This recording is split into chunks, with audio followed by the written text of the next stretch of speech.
y'all laugh, y'all laugh.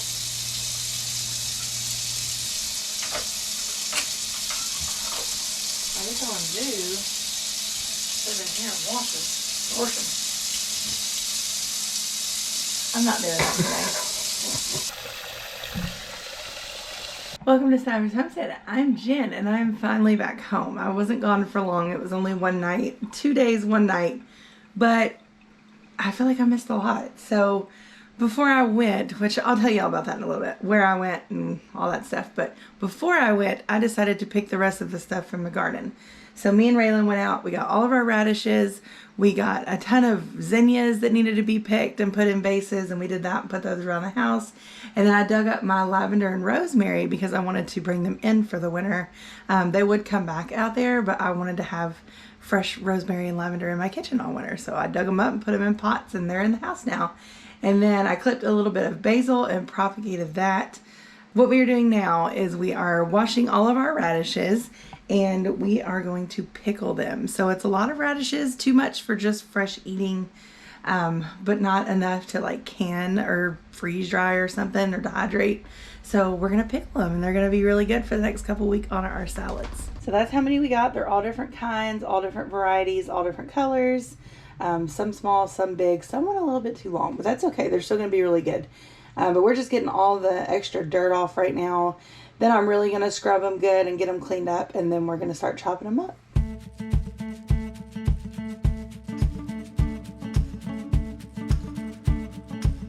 Alexa! Alexa! On. Okay, so now we're gonna make our brine. I'm doing a whole lot more than the recipe calls for because I have a ton of radishes. But I'm gonna tell you what the recipe says. So it calls for a half a cup of apple cider vinegar. It calls for a cup of warm water. It calls for a tablespoon of sugar. And 1.5 teaspoons of salt. Okay, and now we're just going to whisk all that together because we want that sugar to get dissolved into the liquid. Animals are going to enjoy the scrappies. Or they won't. They're pretty spicy. Okay, so we've got 2 half gallons here, so a gallon total. It's a little bit more than I thought, but that's okay. I'm still glad we're doing this. But I told you the recipe for if you're just doing a small batch, like probably a mason jar. Maybe. Yeah, a quart mason jar. So now we've got our brine and we're going to start pouring over top.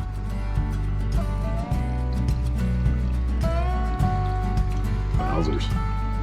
So that only filled up 1 half-gallon jar. Yep, so and I'm just going to make the brine over again. Yeah, so that was us tripling the recipe, made a half-gallon jar. So just FYI if you're doing this too. Alright, so while I was making the brine, Zach decided to throw in some jalapenos. So this is going to be our spicy one. Yeah, and these are garden jalapenos, so ours were really, really hot this year, so they'll be spicy. Okay, now we're going to put the rest of our brine in. No spillies. It's spilling. Oh, it's spilling. It's spilling everywhere. That is her, not me. What you doing, Sugar? Yeah. How was school today? Good. Mommy didn't whip you too hard? No. Alright, there they are. I'm excited about them. I think they're going to be really good. We'll throw them on salads and just kind of have them as snacks like pickles.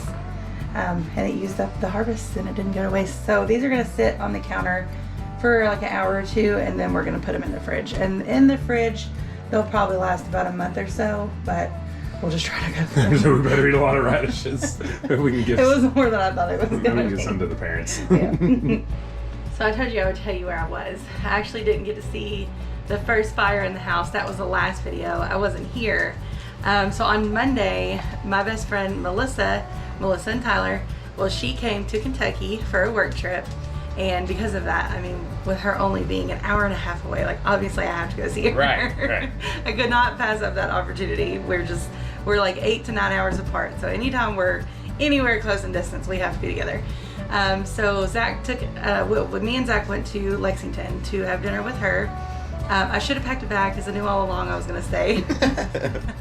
But I hadn't convinced myself just yet. But I did decide to stay with her overnight, which was the most fun that I've had in like, I don't even know how many years. I mean, with a girl, not with my husband. I knew what you meant. I don't ever do anything like that. I mean, me and him are never apart. The only time we've been apart is when he had a work trip. And that's just been for one night. So it was something very different, and I stepped outside my bubble and did it, but I was so glad that I did. we had the best night ever. And the next day she had to work, so I just kind of hung out in Lexington for a little bit. I was waiting to see when she was going to get off work. Unfortunately, she got tied up, so his mom did come and get me and brought me back to Barbourville. But it was just the best 2 days and one night ever, and it was much needed. I got to just have some time and be with her and one-on-one. Me and her have never done that, actually, because it's always been the four of us. Right. So yeah, if that can happen all the time, that'd be great. I hate that they're so far away. It's in the future. yeah, We'll maybe be a in little the bit future. closer. We'll see. They're our best friends, and Yeah. it's so hard being so far apart. But I think we manage it really well. It's like I've never had a long distance relationship this long, but it's great, and y'all know that we love them so much. So that was wonderful. And when I got back, had to get back to mom life. Real life, Hank being out and all that good stuff. Yeah, you know, cleaning, all the mom life stuff. Homeschool. Yeah, but it was awesome. I'm glad to be home. I did miss him very much. Yeah, I missed her too. It was weird. I couldn't sleep well No. at all. I don't think I've never slept in our house, in any house, by myself. Yeah. She's always been there at the house. Yeah. And like she said, only when I had to go for a work trip. So yeah, I was very happy when she got back. I slept well last night. Alright, rosemary lavender. Oh, hang on. Hey, Jed, this is the clips that she wants over top of things. This is a fern. Okay, now it's time for dinner. So what we're doing is we're going to make some homemade sweet potato fries, which are from our garden. That's one sweet potato, folks. That's how many fries we got. And then Jen is patting out some of our hamburger from T-Bone. Yep. And we're going to make smash burgers. So if you're not sure what a smash burger is, it's a real thin burger.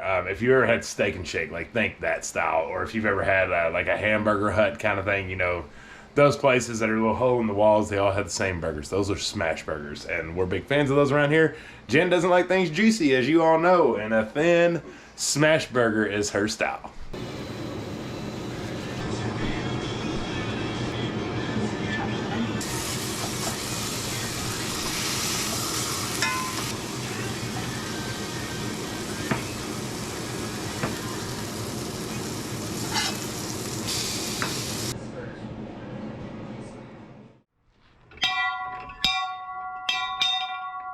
Breakfast is ready! All right, it has been a couple days, and we are going to try the radishes. See how they taste. They probably need a little bit longer. We're jumping the gun here, but we're excited about it. So this is the spicy ones, the ones we did the jalapenos with.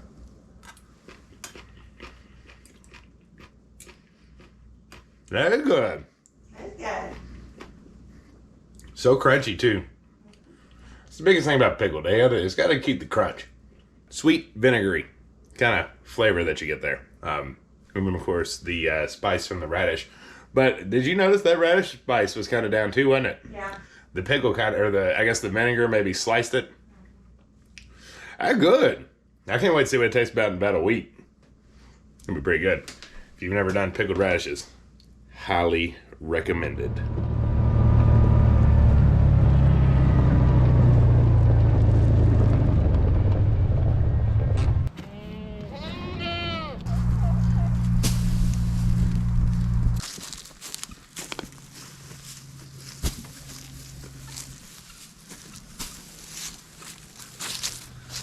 All right, just gave everybody their evening hay, and I'm about to get a bunch of wood and get it stacked back up down there.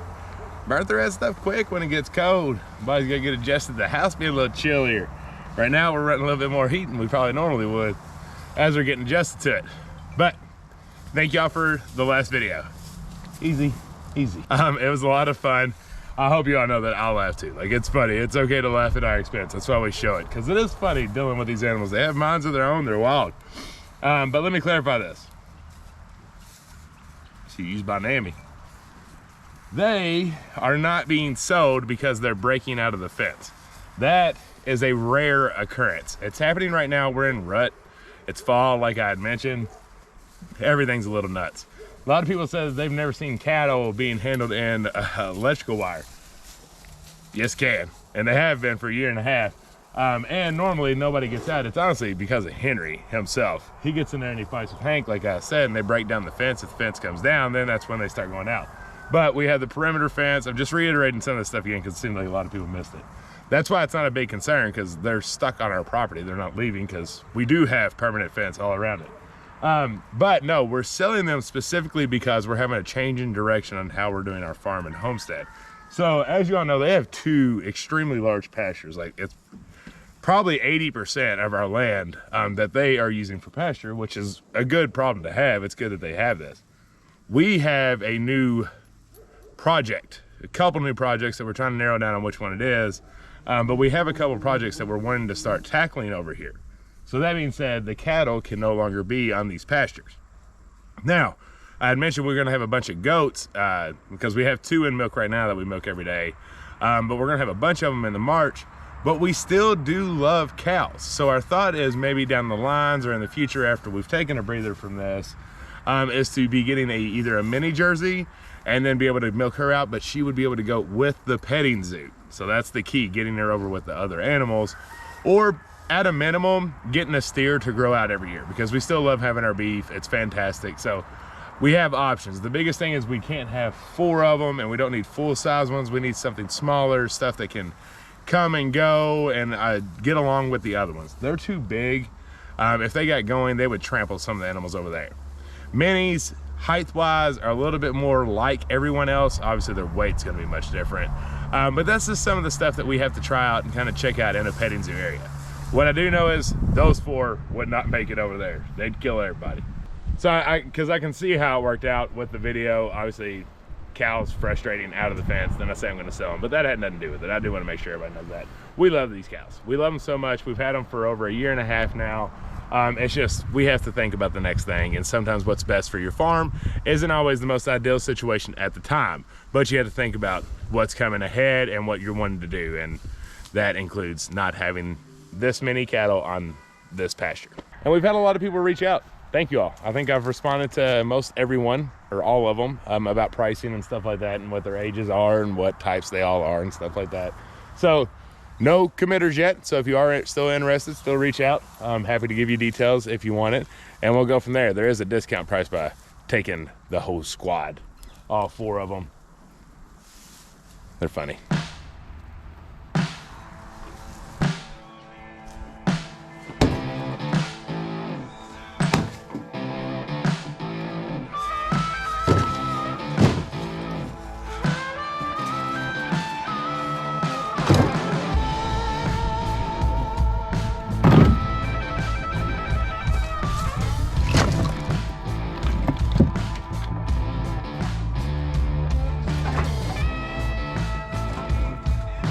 Making soaps. Making soap. Nice. Oh, those are pretty. Yep. Colorful. Nutmeg, chamomile, cinnamon bark, which smells amazing, and juniper. Nice. I like your color choice. Mm-hmm. Cool. That was still sloopy. Yeah, that looks really good. They smell amazing. That cinnamon, sticky nose and cinnamon. Smell-o-vision. Holy moly, that smells good. Don't it? So Mom is getting some of the Christmas soaps ready, like the cinnamon and nutmeg and stuff like that. So they'll be ready in about a month, which will be hitting us right around that November time frame. So stay tuned, this stuff will be available then. Playing with colors, playing with new scents. It's gonna be a whole new line of goat smoke soap. All right, I came up here. I said, I thought they were supposed to sleep. Oh, we had the possum. There's gonna be a bad winter. There's gonna be a bad winter. They'll come out in the daytime. Ah, well, I believe it. I've been calling a bad winter all year. So I'm coming up here to bring the memory card back into the trail cam. Checked again today, this morning. Crows. That's what we had in there, was crows. No animals just yet, but I don't know if you heard or not, but she said possums were up here.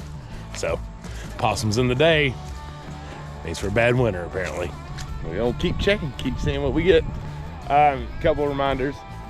Since we were talking about Etsy, we never even talked about this, but we have candles out there now. There are candles, fall scented candles in our Etsy store. Also, don't forget, next weekend, y'all, that's the Gulf Coast meetup. We're gonna be down in Florida. So if you're coming, we can't wait to meet you. If you haven't got your tickets yet and you want to come, they're still available. Go get them. And then lastly, the weekend right after that is our chicken butchering class here on the farm. So all that'll be linked down below if you're interested into it, but I wanted to remind everybody.